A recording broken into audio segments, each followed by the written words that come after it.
నారాయణం నమస్కృత్య నరం చైవ నరోత్తమం దేవీం సరస్వతీం వ్యాసం తతో జయముదీరయేత్. ఎప్పుడు ఏ మాట మాట్లాడితే చాలా మురిసిపోయి తప్పు చేస్తాడో అలాగే మాట్లాడతాడు కర్ణుడు వచ్చి. కర్ణుడికి కడుపులో ఏమిటంటే అర్జునుడిని అవమానించాలని ఉంటుంది. ఆయన ఏమనుకుంటూ ఉంటాడంటే అర్జునుడిని 5 నిమిషాలు చంపవతల మారేయచ్చు అనుకుంటూ ఉంటాడు. దుర్యోధనుడు ఏమనుకుంటూ ఉంటాడంటే అర్జునుడిని చంపేసిన తర్వాత భీముడిని ఎంతసేపు అని ఈయన అనుకుంటూ ఉంటాడు. వీళ్ళు ఇలా అనుకుంటూనే ఉంటారు, వాళ్ళ బలం పెరిగిపోతూనే ఉంటుంది. వీళ్ళు ఎప్పటికీ మాత్రం ఇంకోలా మాత్రం అనుకుంటూ ఉంటారు. అది విచిత్రం. ధర్మరాజు గారు అలా కాదు. తన తమ్ముళ్ళకి ఇంత అస్త్రలాభం రానివ్వండి, ఇంకా ఒకటి ఆలోచిస్తూ ఉంటాడు. అది ధర్మం, క్షత్రియ ధర్మం. ఆ కర్ణుడు అన్నాడు, ధనాన్ని పొందవచ్చు, ధాన్యాన్ని పొందవచ్చు, పుత్రుల్ని పొందవచ్చు, బంధువుల్ని పొందవచ్చు, జనలాభాన్ని పొందవచ్చు, ఎన్ని సుఖాలైనా అనుభవించవచ్చు. కానీ నిజానికి ఈ సుఖాలన్నీ ఒక సుఖంతో సరిపో. ఏ సుఖమో తెలుసా దుర్యోధన? తన శత్రువులైన వాళ్ళు కష్టపడుతుంటే వాళ్ళ ముందు డాంబికంగా తానెళ్ళి సుఖపడాలి. అప్పుడు తన పడుతున్న సుఖాన్ని చూసి శత్రువులు ఏడవాలి. ఏడుస్తుంటే ఏడుస్తున్న శత్రువుల్ని చూసి తిరిగి రావాలి. అది సుఖం అంటే. అంటే ఏమిటి దాని అర్థం? నువ్వు గొప్పవాడివై అంతఃపురంలో కూర్చోవడం కాదు. నీ శత్రువులు అరణ్యవాసంలో ఉన్నారు, వాళ్ళ దగ్గరికి వెళ్ళి నీ డాంబికాన్ని ప్రదర్శించాలి. ఇవన్నీ చూసి ధర్మరాజు ఏడవాలి. ఆయన ఏడుస్తాడు అలా? ఆయనే ఏడిచేవాడైతే వీడు ఎప్పుడో విడిపోయి ఉండేవాడు. అది కర్ణుడు గ్రహించాడు. గ్రహించక మాట్లాడడం అధర్మం. ఇంత ఉజ్వలమైన రాజ్యవైభవాన్ని అనుభవిస్తున్నటువంటి మనని చూసి అర్జునుడు కుళ్ళి కుళ్ళి ఏడవాలి. కాబట్టి అటువంటి పని మనం చెయ్యొద్దా దుర్యోధన అనగానే, అబ్బా ఏమి ఆలోచన చెప్పావోయ్ కర్ణ, చాలా అద్భుతం, నేను కూడా అంగీకరిస్తున్నాను నువ్వు చెప్పిన ఆలోచన. కానీ పెద్ద ఇబ్బంది అంతా ఎక్కడుందంటే, వాళ్ళు కామ్యకవనంలో ఉన్నారు, ఇప్పుడు ద్వైతవనంలో ఉన్నారు. ఆ ద్వైతవనానికి మనం వెళ్ళాలి అంటే ఏదో ఓ కారణం ఉండాలిగా. ఏ కారణం లేకుండా ఓ 20,000 ఏనుగుల్ని, 10,000 గుర్రాల్ని, 30,000 ఒంటెల్ని, కొన్ని 100 మంది రాణుల్ని, కొన్ని 1,000 మంది పౌరుల్ని, వీళ్ళందరినీ తీసుకుని పెట్ల నిండా ఆభరణాలు పెట్టుకుని, పెట్ల నిండా చీరలు ఎట్టుకుని, పంచెలు ఎట్టుకుని అడవికి వెళ్తున్నామంటే ధృతరాష్ట్ర మహారాజు అడగడు, ఎందుకురా వెళ్తున్నారు మీరు ద్వైతవనానికి అని అడగడు. అంటే మేము పాండవులు మమ్మల్ని చూసి ఏడవడం కోసం వెళ్తున్నామంటే, నిన్న రాత్రే కదా మా నాన్న ఏడుస్తుంటే విన్నాం, మా నాన్నకి భయం వాళ్ళ ప్రతాపం అంటే. ఉదయం మీరందరూ వెళ్ళి ఇలా కనపడితే వీళ్ళు మనం ఎత్తుకుపోయి కట్టుకుని ఎలా తిరుగుతున్నారో నా భీముడు మీద పడిపోతాడు, రా చచ్చిపోతావు వద్దంటాడు. అందుకని మా నాన్న ఒప్పుకోవడానికి ఒక మంచి కారణం దొరకాలి. మా నాన్న వెళ్ళకండిరా అనకుండా ఉండాలి. నాన్నని మోసం చేస్తాడు, అది వాడి తెలివితేటలు. అది ఎలా ఆలోచించి ఇవాళ రాత్రి బాగా ఆలోచించాడు. రాత్రి బాగా ఆలోచించి రేపు ఉదయం నాకు బాగా సలహా చెప్పండి అన్నాడు. వెళ్ళిపోయారు కర్ణుడు శకుని. మరునాడు తెల్లవారుతూనే గబగబా బయలుదేరి కర్ణుడు వచ్చాడు.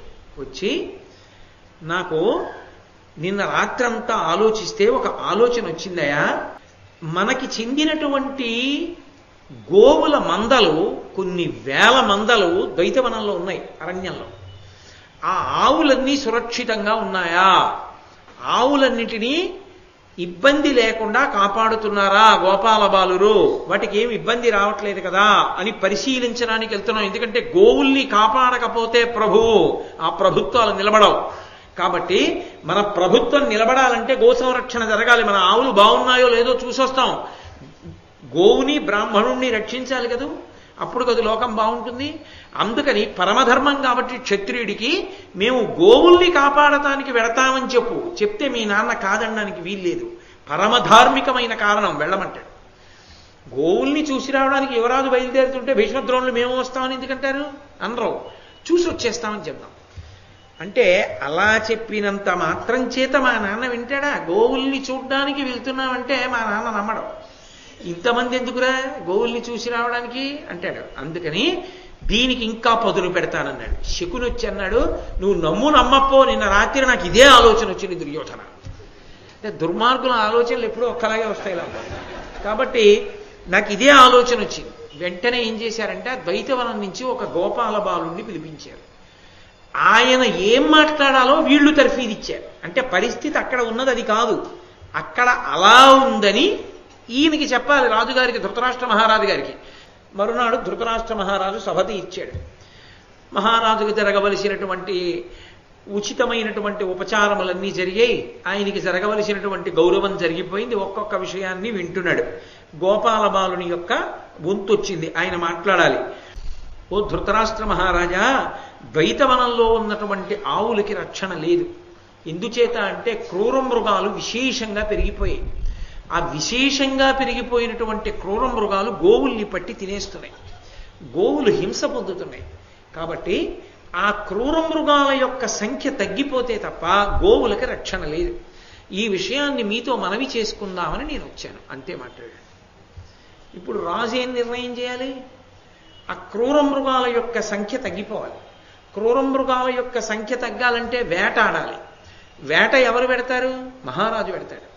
మహారాజు వెళ్ళి వేటాడాలి. కాబట్టి ఇప్పుడు ధృతరాష్ట్రుని యొక్క దృష్టికోణం ఎటెడుతుంది? అయితే ద్వైతవనంలో గోవులు రక్షింపబడాలి కాబట్టి ద్వైతవనానికి వెళ్ళి ఆ క్రూర మృగాలన్నింటినీ కూడా శిక్ష చెయ్యండి, అందుకని వేటకు బయలుదేరండి అనాలి. ఎవరినంటాడు? దుర్యోధనుడినే అంటాడు. కానీ వీళ్ళు అలా అనుకున్నారు, ఆయన అనలేదు.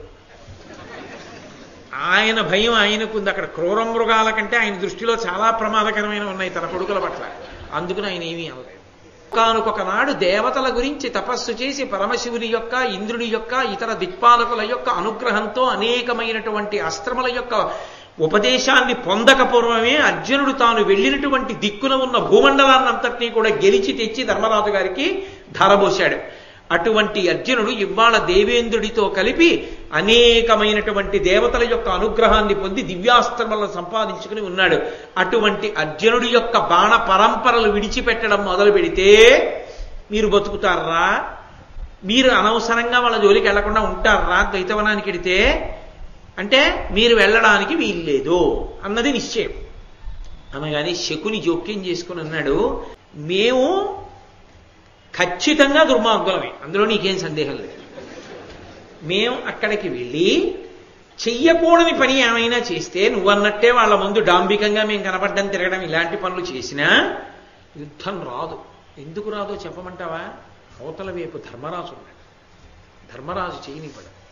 ఎందుకు చేయనివ్వడంటే ఇది రాజుకు తెలుస్తుందిరా, మనం అరణ్యవాసంలో ఉన్నవాళ్ళం, అరణ్యవాసంలో ఉండి యుద్ధాల జోలికి వెళ్ళకూడదు. కాబట్టి మనం ప్రశాంతంగా ఉండాలని మేము అవమానించే ప్రయత్నం చేసినా సహిస్తాడు తప్ప ఆయన మాత్రం యుద్ధానికి రాడు. ఇద్దరి చేతులు కలిస్తే కదా యుద్ధం వచ్చేది. ఆయనకి అంత సహనం ఉన్నప్పుడు యుద్ధం ఎక్కడి నుంచి వస్తుందయా? పిచ్చి రాజా, గుడ్డి రాజా? రాదు. కాబట్టి మా తెంపరితనం ఎంత ఉండని యుద్ధం రాదు. అవతలవాడు మంచివాడు కాబట్టి నువ్వు హాయిగా ఉండొచ్చు. ఇది ఆలోచించాడు. నిజమే, ధర్మరాజు మంచివాడు. ఆయన అరణ్యవాసం, అజ్ఞాతవాసం పూర్తయిన తర్వాత మాట్లాడతాడు యుద్ధం గురించి. మాట్లాడితే ఇప్పుడు వీడెళ్ళి ఏదైనా డాంబికంగా ప్రదర్శన చేసినా ఆయన యుద్ధం జోలికి రాడు. వచ్చిన రాజ్యమే ధర్మరాజు పరిపాలించవలసినటువంటి స్థితిని కల్పించడు. కాబట్టి తన వాళ్ళ మీద ఉన్న బలహీనత కన్నా తన తమ్ముడి పిల్లలకి ఉన్నటువంటి ధర్మం మీద నమ్మకం ఎక్కువ. ఎంత విచిత్రమో చూడండి. అది వాళ్ళ ధార్మిక నిష్ఠ అంటే పాండవుల్ని. కాబట్టి ఆయన అన్నాడు, ఆ శకుని చెప్పినటువంటి మాట విని కాసేపు ఆలోచించి సరే వెళ్ళండి, జాగ్రత్తగా వెళ్ళి క్షేమంగా తిరిగి రండి అన్నాడు. సరే, ఎప్పుడైతే ఈ మాట అన్నాడో ఇంకా చాలు కదూ, అనుమతి ఇచ్చేశారు కాబట్టి వీళ్ళదైన రీతిలో దాన్ని మలిచేసుకుంటారు. అది పెద్ద ఘోషయాత్ర కింద మార్చాడు దాన్ని. దుర్యోధనుడు వెంటనే ఏర్పాట్లు చేశాడు. అబ్బో, అద్భుతమైనటువంటి వస్త్రాలు కట్టుకున్నారు. చీనాంబరాలు, భూషణాలన్నిటినీ పెట్టుకున్నారు. ఆ వెనకాతల కర్ణుడు, శకుని, తన తమ్ముళ్ళు 99 మంది, అపారమైనటువంటి సైన్యం, దానితో పాటుగా ఏనుగులు, గుర్రాలు, పల్లకీలు, వాహనాలు, తన భార్యలు, వాళ్ళందరికీ అలంకారాలు, వాళ్ళకి అలంకారం చేసుకోవడానికి కావలసిన వస్త్రాలు, భూషణాలు, పెట్లు, ముందు నడిచేటటువంటి పౌరులు, వైశ్యులు, ప్రధానమైనటువంటి ఆ నగరవాసులు, వీళ్ళందరితో కలిసి ఇంత ఆడంబరంగా ఒక పెద్ద ఊరిరిగింపు కింద ఘోషయాత్ర. అంటే దుర్యోధనుడు ఎంత వైభవంలో ఉన్నాడో ప్రకటనం చేసేటట్టుగా, తెలిసేటట్టుగా బయలుదేరి ఆ అరణ్యంలోకి వెళ్ళాడు, ద్వైతవనంలోకి వెళ్ళి అక్కడ వెళ్ళిన పని ముందు చూసినట్టు కనిపించాలి కదా. అందుకని ముందు ఒకసారి గోవుల్ని చూడ్డానికన్న పేరుతో అరణ్యంలోకి వెళ్ళారు. ఆ ఆవుల యొక్క మందల్ని చూశాడు. మల్లెపూలు ఎలా ఉంటాయో, మంచు ఎలా ఉంటుందో, నురుగు ఎలా ఉంటుందో, చందనం ఎలా ఉంటుందో, నీలాలు ఎలా ఉంటాయో, బంగారు సంపంగి పువ్వులు ఎలా ఉంటాయో, మంకిన పువ్వులు ఎలా ఉంటాయో, చిగుళ్ళు ఎలా ఉంటాయో అటువంటి రంగులు కలిగినటువంటి ఆవులు ముట్టి ఒక రంగుతో ఉంటే, ఆ ఒళ్ళు ఒక రంగుతో ఉంటే, శరీరం అంతా కూడా ఒక రంగుతో ఉంటే, ముఖం ఒక రంగుతో ఉండి రకరకాలైనటువంటి రంగులతో ఎంతో అందంగా ఉన్నటువంటి ఆవుల యొక్క మందలని దుర్యోధనుడు తన పరివారంతో కలిసి చూశాడు. చూసి ఆ గోవులన్నీ బాగున్నాయన్నాడు. గోపాల బాలుడిని పిలిచాడు. వాళ్ళందరికీ కూడా తగినటువంటి సత్కారం చేశాడు. అసలు ఒక పెద్ద రహస్యం ధృతరాష్ట్రుడు ఆలోచించనిది ఎక్కడ అంటే, ద్వైతవనంలో గోవుల్ని క్రూర మృగాలు కబళిస్తుంటే పాండవులు చూస్తూ ఊరుకుంటారా? అంతటి ధర్మమూర్తులు వాళ్ళు చూస్తూ ఊరుకోరు. వాళ్ళు చూస్తూ ఊరుకోరన్న విషయం ధృతరాష్ట్రుడు ఎందుకు తట్టలేదు? వీళ్ళు ఘోషయాత్రకే వెడుతున్నారన్నది మాత్రం ఎందుకు తట్టింది అంటే, బాగా తెలుసు వెడుతున్నది గోవుల్ని రక్షించడానికి కాదు, వేటాడడానికి కాదు. యథార్థానికి వెడుతున్నది ఘోషయాత్ర, పాండవులను అవమానించడానికి. అది ఆయనకి ఇష్టం, కడుపులో ఆయనకి ఇష్టం. కాకపోతే అవమానించి క్షేమంగా వచ్చేయాలి, ఆ హద్దు దాటకుండా వచ్చేయాలి. ఎలాగో విండగా వద్దంటే వింటాడేంటి? ఇవాళ గోపాల బాలుడిని పంపించాడు, రేపు ఇంకోటి పంపిస్తాడు. మొత్తానికి మాత్రం అడ్డుపెట్టి వెళ్ళిపోతాడు. అది ఏదో తాను పెద్ద ధర్మానికి కట్టుబడిన వాళ్ళ ఆలోచించి మాట్లాడి పంపిస్తే గొడవ వదిలిపోతుందిగా. తాను మంచివాడిని అనిపించుకుంటుండాలి, అందుకు మాట్లాడుతుంటాడు తప్ప నిజం తెలియక మాట్లాడిన వాడు కాడు. నిజం తెలిసి ఆలోచించాలంటే, ఎక్కడ పాండవులు ఉన్నారో అక్కడ గోవుల్ని క్రూర మృగాలు తింటాయా? తింటే ఇంద్రుడి దగ్గరికి వెళ్ళాడు, అస్త్రాలు తెచ్చాడు, ఇన్ని బాణపరంపరలు ఉన్నవాడు ఇన్ని చెప్పాడే, అర్జునుడు చాలడు క్రూర మృగాల్ని చంపడానికి, ఇంతమంది వెళ్ళాలా? ఆవుల్ని తింటుంటే వాళ్ళు చూస్తూ ఊరుకుంటారా అంత ధర్మాత్ములు? అంటే ఆంతరమనందు ధృతరాష్ట్రుడికి కూడా ఘోషయాత్ర ఇష్టం. కాబట్టి ఇప్పుడు అందరూ వెళ్ళారు, చూశారు, ఆ గోపాల బాలుడిని సత్కరించారు. ఆ తరువాత వీళ్ళందరూ కలిసి ఒక సరోవర ప్రాంగణానికి చేరుకున్నారు. వాళ్ళకి కావలసింది ఏమిటంటే, అక్కడ ధర్మరాజు పాండవులు ఎక్కడున్నారో వెతుక్కోవాలి. వాళ్ళు ఏదో చిన్న కుటీరంలో ఉంటారు కాబట్టి అందరూ కలిసి అక్కడికి చేరుకున్నారు. సరోవరం పక్కన కూర్చుని బ్రాహ్మణుల యొక్క సహాయంతో ధర్మరాజు గారు సద్యస్కందము అనబడేటటువంటి ఒక క్రతువుని నిర్వహణ చేస్తున్నాడు. ఆ క్రతువు నిర్వహణ చేస్తున్నటువంటి ధర్మరాజు గారిని చూశాడు దుర్యోధనుడు. కాబట్టి పాండవులు ఇక్కడ ఉన్నారు, ఇక్కడే వాళ్ళందరూ మనని చూసి ఏడవాలి అని తన సైనికుల్ని పిలిచి అన్నాడు, అక్కడ శిబిరాలు వేయండి, నా స్త్రీలందరితో కలిసి వస్తాను, అక్కడ జలక్రీడలు ఆడతాను. సరోవరం అంటే తన భార్యలందరితో కలిసి జలక్రీడలు ఆడతాడు. అది చూసి ద్రౌపదీదేవి ఏడవాలి వడిపిచ్చి. పాండవులు చూసి ఏడవలసినంత వైభవాన్ని అక్కడ ప్రదర్శించడానికి గుడారాలు, వేదికలు నిర్మాణం చేయండి అన్నాడు. అందులో యుక్తాయుక్త విచక్షణ వాళ్ళకెందుకు? ప్రభువు చెప్తే ఆ పని చేస్తారంటే వాళ్ళ ధర్మం వాళ్ళది, అది వాళ్ళ తప్పేం కాదు. కాబట్టి సైనికులు గబగబా సరోవరం పక్కన 4 రాటలు, గుణపాలు, గొడ్డళ్ళు అన్నీ పట్టుకుని వెళ్ళిపోయి గుడారాలు అవి కట్టేయడానికి సిద్ధపడిపోతున్నారు. సిద్ధపడుతుంటే అక్కడికి గబగబా కొంతమంది గంధర్వులు వచ్చారు. ఎందుకు ఇవన్నీ గుడారాలు వేస్తున్నారు, ఏమిటి అల్లరని అడిగారు. అడిగితే వాళ్ళు అన్నారు, వీరులు దుర్యోధనుడి సైన్యం అంది, మా ప్రభువు ఇక్కడ ఇవన్నీ కూడా వెయ్యమన్నాడు.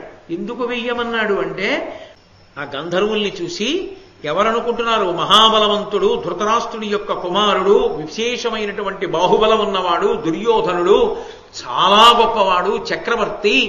ఆయన తన భార్యలతో కలిసి ఈ సరోవరంలో జలక్రీడలు ఆడబోతున్నాడు, బయలుదేరుస్తున్నాడు. అందుకని ఇక్కడ ఏర్పాట్లు అన్నీ చేస్తున్నాం, ఇక్కడ ఆయన వినోదిస్తాడు, అందుకని ఇక్కడ ఎవరు ఉండడానికి వీల్లేదు, పొండి పొండి పొండి పొండి అన్నారు ఆ గంధర్వుల్ని. అంటే వాళ్ళు అన్నారు, పొండి పొండి అంటే ఏంటి, అది ఎవరిదనుకుంటున్నావు? ఆ సరోవరం చిత్రసేనుడని మా నాయకుడు గంధర్వుడు, ఆయనది ఆ సరోవరం. ఆయన తన భార్యలతో జలక్రీడలు ఆడతాడు. కాబట్టి ఇక్కడికి దుర్యోధనుడో దుశ్శాసనుడో ఎవరో వచ్చి జలక్రీడలాడేది కాదు ఆ సరస్సు. కాబట్టి మీరు ఇక్కడ ఉండకూడదు, వెళ్ళిపోండి అన్నారు. మాట పెరిగింది. మాట పెరిగితే ఏమవుతుంది? యుద్ధం ప్రారంభమైంది. మరి రాజుగారి ఆజ్ఞ నిర్వర్తించాలి. వాడు రాటేస్తాడు, వీడు రాట పీకుతాడు. పీకితే ఏమవుతుంది? గొడవ వస్తే ఏమవుతుంది?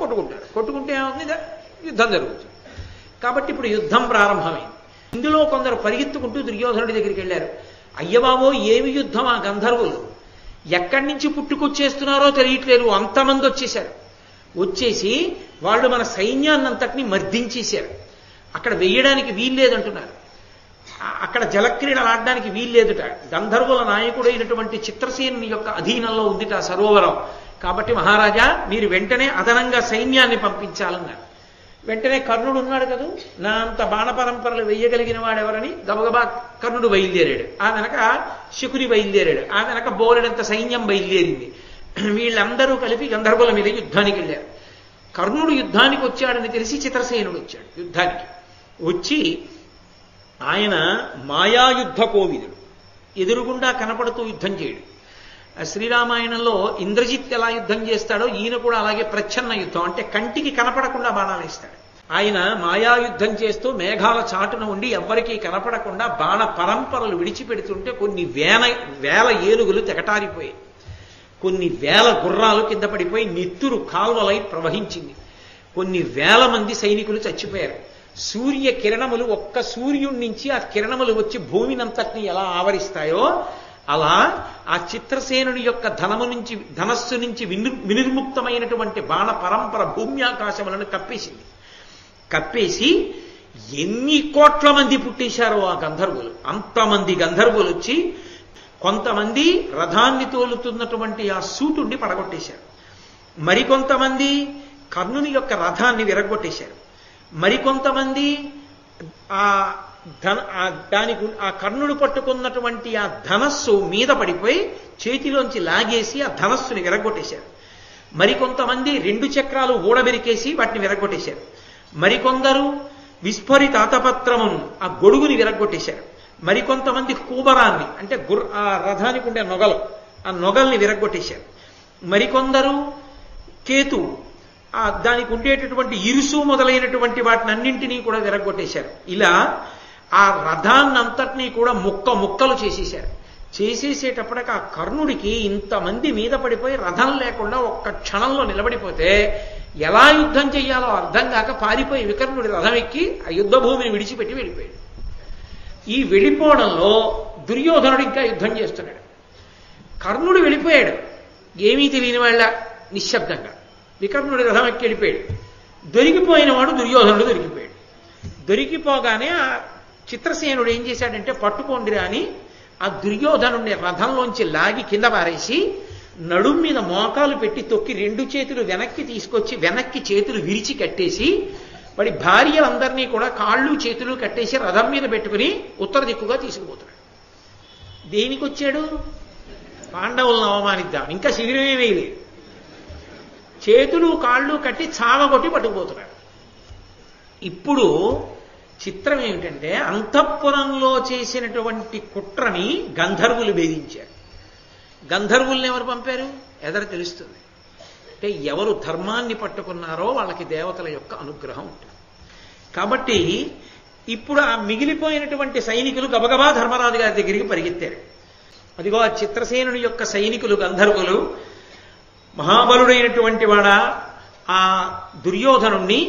దుర్యోధనుని యొక్క భార్యల్ని, తమ్ముళ్ళని, సైన్యాన్ని గంధర్వులు బంధీకృతుల్ని చేసి తీసుకుని వెళ్ళిపోతున్నారు. కాబట్టి ఓ ధర్మరాజా, నీ తమ్ముడు కదా, జ్ఞాతి కదా, నువ్వు జోక్యం చేసుకుని కాపాడవద్దా, రక్షించవయ్యా అని వాళ్ళు ప్రార్థన చేశారు. వెంటనే పక్కనే నించునున్నాడు భీముడు. ఆయన అన్నాడు, మనకు చులకనయ్యే మనము చేయు పనియుం గంధర్వవరులు కూడి తగవనర్చిరింత లెస్సయమును ఏ భారమును లేక ఊరకుండా మనలో ఉందే చేయము. చేయవలసిన పని గంధర్వులు చేశారంటారు. అందుకే కాగల కార్యం గంధర్వులు చేశారంటారు. అది భీమవాక్కు. భీముడు అన్నాడు, ఎంత గొప్ప మాట విన్నాం ఇవాళ. బ్రహ్మగారి నాళ్ళకో తెలివైన పని చేశాడు. మన చేతికి మట్టి అంటుకోలేదు. యుద్ధానికి ఎడతాం అంటే 13 ఏళ్ళు అవ్వలేదు, 13 ఏళ్ళు అవ్వలేదు అనేవాడు అన్నయ్య. 13 ఏళ్ళు మనం యుద్ధం చెయ్యక్కర్లేదు, చంపక్కర్లేదు, వాడే పోయాడు. గంధర్వులు పట్టుకుపోయాడు. కాబట్టి పోయిందిగా, అక్కడతో ఆ పీడ వదిలిపోయింది. ఇక మనదే రాజ్యం అన్నయ్య, యుద్ధమే లేదు. ఎంత సంతోషకరమైన వార్త. జబ్బలు తరచుకు పొంగిపోతున్నాడు. వెంటనే ధర్మరాజు భీముడు వంక తిరిగి అన్నాడు, అకటా ఇది పరుషవాక్యములకు సమయమే, శరణు సొచ్చి లఘుభావముతో వికలగతినున్న కౌరవ నికరమునకు కరుణసేయు నీకుంతగదే. తప్పురా నాయనా, వాళ్ళు చాలా కష్టంలో ఉన్నారు, శరణాగతి చేశారు ఆ సైనికులు వచ్చి. మా వాళ్ళని కాపాడండి, మా రాజుని కాపాడండి అని అడుగుతున్నారు. ఇప్పుడు వాళ్ళు ఏదో తప్పు చేశారని గుర్తు తెచ్చుకుని పరుషవాక్యాలు మాట్లాడచ్చా? ఇది సమయమా? వాడు ఓడిపోయాడు, పట్టుకుపోతున్నారు. బలం ఉన్నవాడు నువ్వుగా వెళ్ళి రక్షించు. ఎందుకని శరణాగతి చేశారు కాబట్టి క్షత్రియుడికి ధర్మం రక్షించాలి, వెళ్ళి దుర్యోధనుడిని రక్షించి తీసుకురావాలి. భీముడికి ఎలా ఉంటుందండి? అంత సంతోషపడిపోతున్న వాడికి అప్పచెప్పిన పని ఏమిటి? పైగా దుర్యోధనుడిని రక్షించి తీసుకురావాలి. ఎవరు కొట్టారని పొంగిపోతున్నాడో వాళ్ళని కొట్టి వీడిని తీసుకురావాలి. కడుపు మండిపోదు. కానీ అది ధర్మరాజు యొక్క చాతుర్యం. చిత్రసేనుడి చేతిలో ఓడిపోయి వెళ్ళిపోయి ఉంటే దుర్యోధనుడు చచ్చిపోయినా పెద్ద బాధపడ్డాడు. భీముడు విడిపించి తీసుకొచ్చారనుకోండి పాండవులు, ధర్మరాజు గారు చిత్రసేనుడితో మాట్లాడి విడిపించి ఇంటికి వెళ్ళిపోరా అన్నారనుకోండి, బతకలేడు, చచ్చిపోతాడు. చిచ్చి, పాండవులు బతికిస్తే బతికానంటే ఎక్కడ కొట్టాలో అక్కడ కొడుతున్నాడు, కనపడకుండా కొడుతున్నాడు. కాబట్టి ధర్మరాజు క్షత్రియ ధర్మంలో రాచరికమైన ఆలోచన లేకపోలేదు, ఉంది. కానీ అది ధర్మం తప్పి మాత్రం లేదు, అది ధర్మాన్ని విడిచిపెట్టి లేదు. కాబట్టి భీముడు అన్నాడు, అసలు అన్నయ్య నీకేమైనా గతం గుర్తుంటుందా? అంటే అన్నీ మరిచిపోతుంటావా? నేను వెళ్ళి రక్షించిన వాళ్ళని. నేను పుట్టగానే చిన్నపిల్లాడిగా ఉండగా నన్ను నీళ్లలో తోయించేశాడు, ఏదో బతికాను, విషం పెట్టించాడు. అక్కడతో ఊరుకోలేదు. మనందరం లక్క ఇంట్లో ఉంటే అది కాల్పించేశాడు, పోను అక్కడతో ఊరుకోలేదు. కాపక్ష్యంతో మన రాజ్యాన్ని అపహరించాడు, అక్కడతో ఊరుకోలేదు. ఏమీ తెలియని అమాయకురాలు భార్య ద్రౌపదీదేవిని తీసుకెళ్లి వస్త్రాపహరణం చేయించే ప్రయత్నం చేశాడు. అసలు అన్నయ్య మన జీవితంలో దుర్యోధనుడి వలన మనం కష్టాలు పడని రోజు ఎప్పుడైనా ఉందా?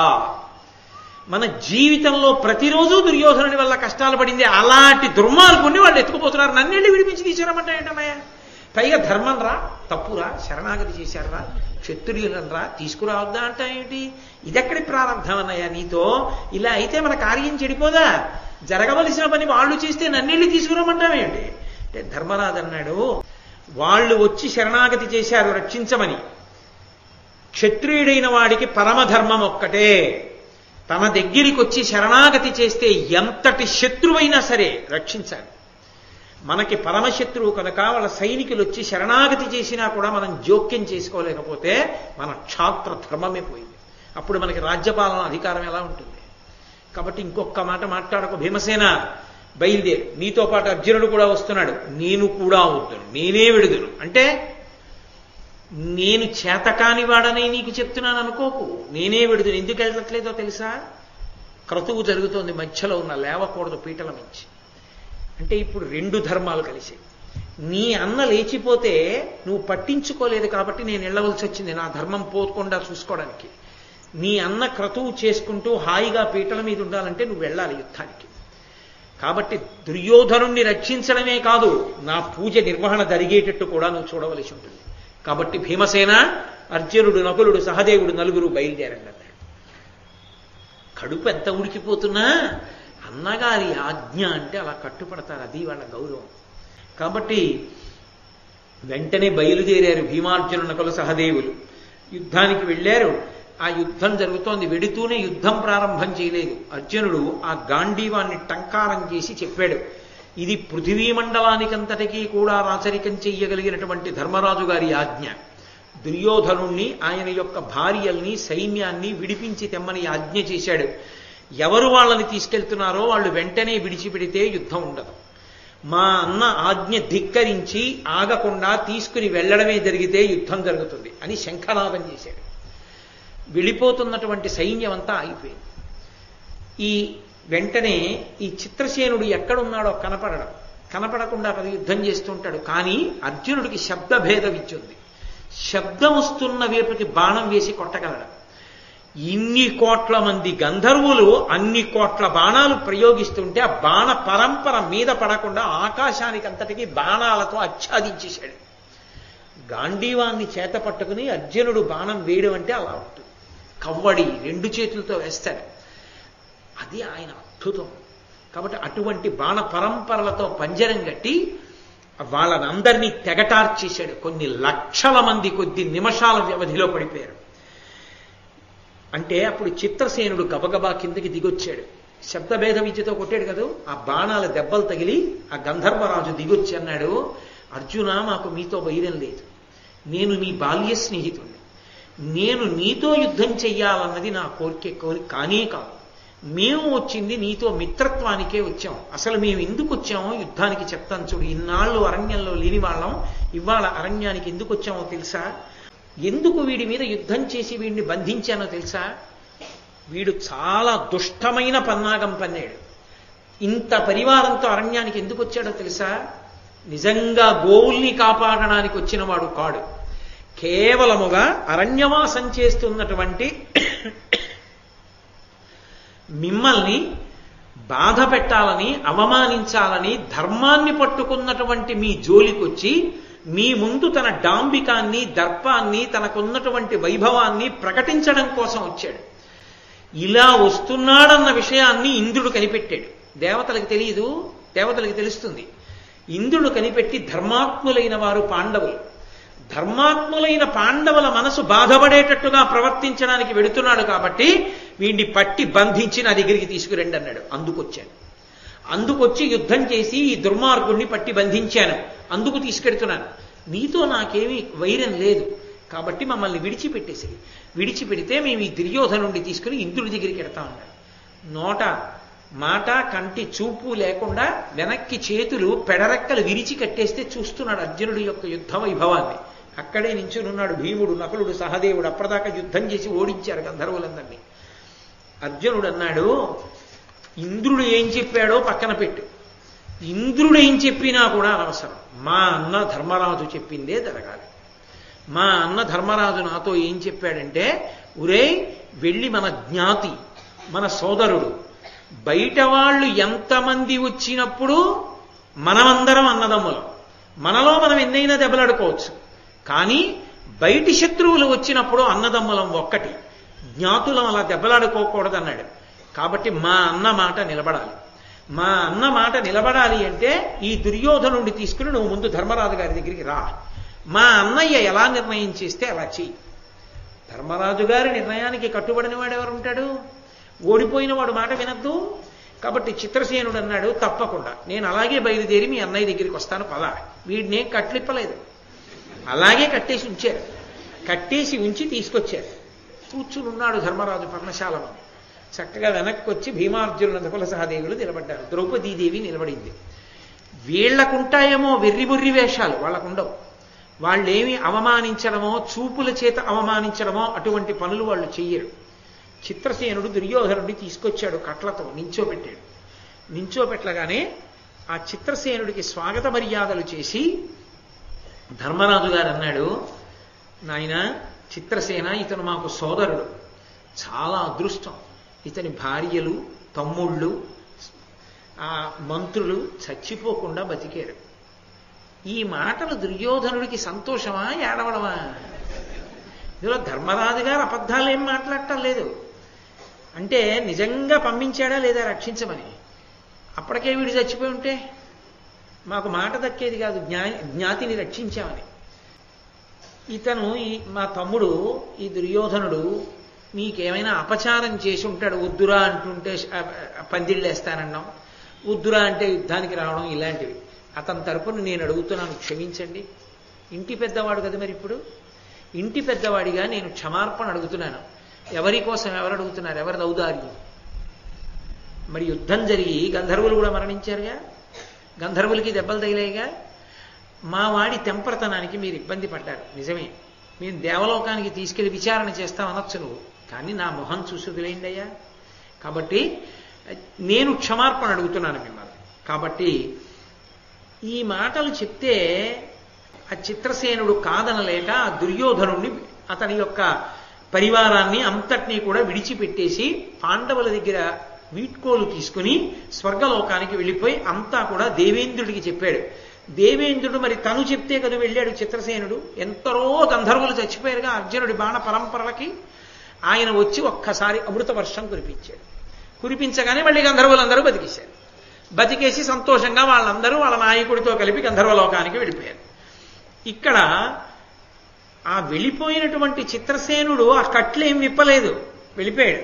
వీడు అలాగే ఉన్నాడు ఆ దుర్యోధనుడు. ఆ వెంటనే ఆ ధృతరాష్ట్రుని కుమారుడైనటువంటి దుర్యోధనుడికి పాండవులే ఆ బంధనాలు విప్పారు. ఇంతకన్నా చావు లోకంలో ఉంటుందండి. దేనికి వచ్చాడు, ఏం చేయించుకుంటున్నాడు? విప్పుతుంటే ద్రౌపదీదేవి చూడదా, ఆ తల్లి నవ్విందంటాడు. నిజంగా ద్రౌపదీదేవి నవ్వవలసి వస్తే మయసభలో ఏదో మడుగులో పడ్డారని కాదు, ఇప్పుడు నవ్వాలి ఆవిడ. ఆవిడ స్వభావం అదైతే ఆవిడ ఇప్పుడు నవ్వాలి. అసలు ఆవిడ స్వభావం అది కానీ కాదు. అది 1కి 10 మార్లు ఎక్కడ ఎలా తనకి కావాలో అలా అనుగుణంగా చెప్పాడంతే. ఆవిడ మహాసాధ్వి. ఆవిడ నిన్ననే చెప్పింది, ఎక్కడ పడితే అక్కడ ఏది పడితే అది మాట్లాడి నవ్వే స్వభావం ఉండకూడదు ఆడదానికని చెప్పింది.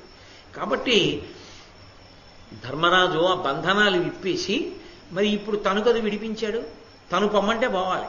ఆయన అన్నాడు, ఎన్నడూ ఇట్టి సాహసములింక నొనర్పకుమయ్యా. ఇలాంటి సాహసాలు దుందుడుకుగా ఎప్పుడు చెయ్యకు. ఎందుచేత అంటే దుర్మార్గులైనటువంటి వాళ్ళు, దుర్జనులైనటువంటి వాళ్ళు యుక్తాయుక్త విచక్షణ లేకుండా ఎక్కడ ఏం చెయ్యొచ్చో ఏం చెయ్యకూడదో ఆలోచించకుండా సాహసాలు చేసి మడిసిపోతూ ఉంటారు. కాబట్టి సాహసం జోలికి వెళ్ళకూడదు. కాబట్టి ఇప్పుడు నీ తమ్ముళ్ళని నీ పరివారాన్ని తీసుకుని వెళ్ళిపో. ఇదే మనసులో పెట్టుకుని ఊరికే ఖేద పడిపోకు, మరిచిపో. కానీ ఆయన స్వభావం ఏది? అతను అభిమానధనుడు.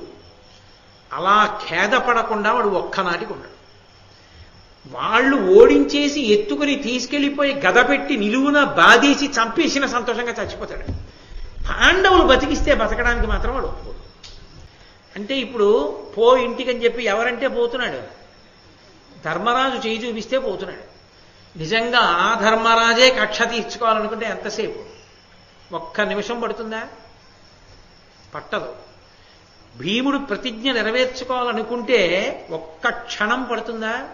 పట్టదు. వదిలి పొమ్మన్నాడు. సత్యధర్మములు వాళ్ళవి, దుర్మార్గం తమది. ఎట్ట ఎదుట నిరూపణమైందా? అందుకే ఘోషయాత్ర యందు చిదంబర రహస్యం ఏమిటంటే, ఎవడు ధర్మాన్ని పట్టుకుని ఉంటాడో వాడికి ఆపద వస్తోందన్న విషయం వాడికి కూడా తెలియక్కర్లేదు. ధర్మాన్ని పట్టుకున్న వాడికి ఆపద వస్తుంటే ఆ ఆపద ధర్మాన్ని పట్టుకున్న వాడికి రక్షణగా ఎలా మారిపోవాలో, యువతల వాడి యొక్క వైభవం ఇంకా ప్రకాశించడానికి వీలుగా సంఘటన ఎలా జరగాలో దాన్ని దేవతలు నిర్ణయం చేస్తారు. ఎవడు ప్రగల్భాలు పలుకుతున్నాడో, ఎవడు అవసరం వచ్చినప్పుడు జారిపోతాడో కూడా ఘోషయాత్ర బయటపెట్టింది. నీకెందుకు అర్జునుడిని చంపేస్తానంటాడు కర్ణుడు. నీకెందుకు, నీలాంటి వాడు ఎక్కడున్నాడు, నేను పక్కన ఉన్నాను కదా అంటాడు. తీరా తన రథం విరిగిపోయేటప్పటికి దుర్యోధనుడు ఏమవుతున్నాడో కూడా చూడకుండా వికర్ణుడు రథం ఎక్కిడిపోయాడు. మళ్ళీ ఎప్పుడొచ్చాడో తెలుసా? దారిలో వెడుతున్నప్పుడు పర్ణశాల వేసుకుని లోపల దుర్యోధనుడు ఏడుస్తుంటే అప్పుడు వచ్చాడు. కాబట్టి అవసరానికి అక్కరకి రాకుండా ఉత్తినే ప్రగల్భాలు పలుకుతూ రెచ్చగొట్టేటటువంటి వాళ్ళ సహవాసం చేసి ధర్మాత్ములైన వారి జోలికి వెళ్ళి మనం ఏదో సాధించగలం అనుకోవడం ఎంత ప్రమాదకరమో. ఒబ్బేస్తే ఉబ్బిపోయి సరి అయిన విచక్షణాజ్ఞానం లేకుండా, ఆలోచన లేకుండా తొందరపడిపోవడం ఎంత ప్రమాదకరమో. దాంబికాలు పలికేటటువంటి వాళ్ళ మాటలన్నీ నిజాలనుకోవడం, వాళ్ళ శక్తిని సరి అయిన విచక్షణతో ఆలోచించకపోవడం ఎంత ప్రమాదకరమో. తాను పైకి మంచి మాటలు మాట్లాడినట్టుగా నమ్మించి భీష్మద్రోణాదుల్ని కొడుకుని లోపల ఒక ఉద్దేశానికి పంపిస్తే, తన బండారం తన లోపల ఉన్నటువంటి కల్మషమైనటువంటి మనస్సు చిట్ట చివరానికి ఇంకా ఏడవడానికే పనికొచ్చి పాండవుల యొక్క ప్రతాపం ఎంతటితో తలుచుకుని ఏడవలసిన అవసరం ధృతరాష్ట్రుడికి ఇంకా పెంచింది ఇప్పుడు ఘోషయాత్ర. కాబట్టి రాజ్యాన్ని పరిపాలిస్తున్నారేమో కానీ సంతోషంగా ఉండగలరా, సుఖంగా ఉండగలరా? అరణ్యంలో ఉన్నారేమో కానీ వాళ్ళ సంతోషానికి లోటు వస్తుందా? కాబట్టి ఒక్క ఘోషయాత్ర ఘట్టం ఇన్ని విశేషాల్ని నిరూపణం చేసింది. కాబట్టి పాండవులు సంతోషంగా ఉన్నారు, ధర్మము జయించింది, దేవతానుగ్రహం కలిగింది అన్న మంచి మాట దగ్గర ఇవాల్టి ఘట్టాన్ని పూర్తి చేస్తూ సర్వం శ్రీ ఉమామహేశ్వర బ్రహ్మార్పణమస్తు. స్వస్తి.